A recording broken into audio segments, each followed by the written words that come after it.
We're just going to take a few minutes and we're going to look at capacity. We all have limited resources. We all have limited capacity. That's part of being human. Limited finances, time, energy, and our limits might not look the same, but the bottom line is that we all have limits. 2020 has added a whole new dimension and layer to those limits. Some of them have been easy to identify, some of those things that really tap into and exhaust our capacity, but others aren't as easy to recognize, but can still impact our well-being both professionally and personally.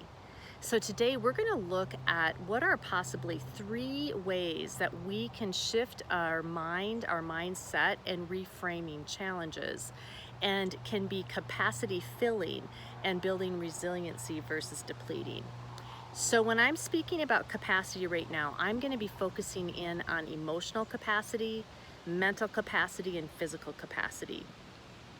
We have been stretched and challenged, and we have been facing things like we have never faced in our lives, let alone our work careers.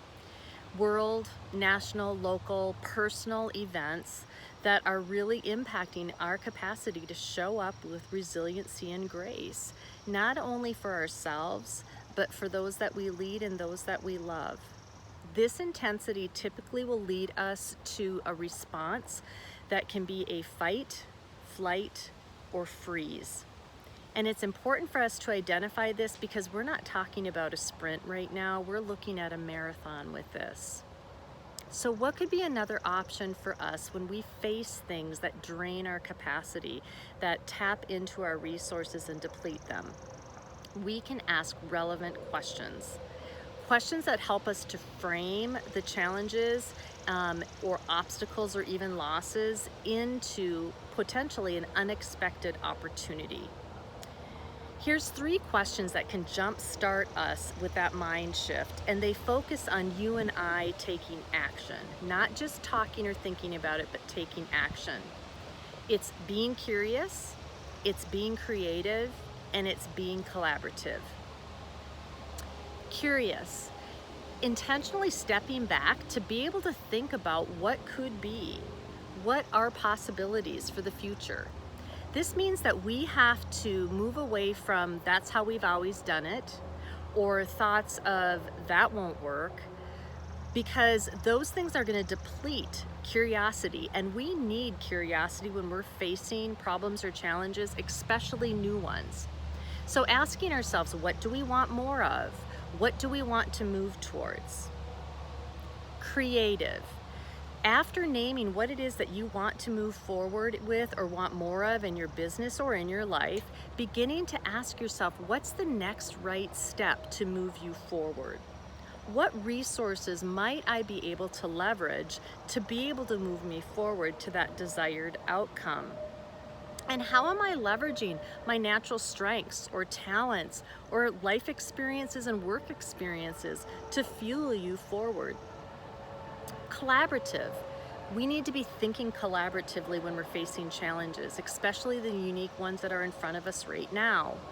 So we're not in this alone, and we have to remember that. We might have to start thinking about who can we connect to talk through ideas, to see if they're going to be relevant in building resources and capacity. Are there others that are facing similar challenges that we can talk through ideas with? And how about collaborative in terms of, is there an unexpected partner that is serving either a similar or same client or addressing a similar or same problem that your customers are facing? Taking time to reflect and respond versus react is actually a strategy that's going to build capacity and resiliency versus deplete it. The investment in time in doing this allows us to emerge a vision, to be able to engage strategies that we can leverage to do this work. Because we have to remember this, how you and I live impacts how we lead. So asking ourselves and our teams these questions that are around curiosity, being creative, and being collaborative help us to design a business, a workplace culture, but also a life intentionally and not by default. It helps us to show up with resiliency and growing capacity to do the hard stuff in front of us.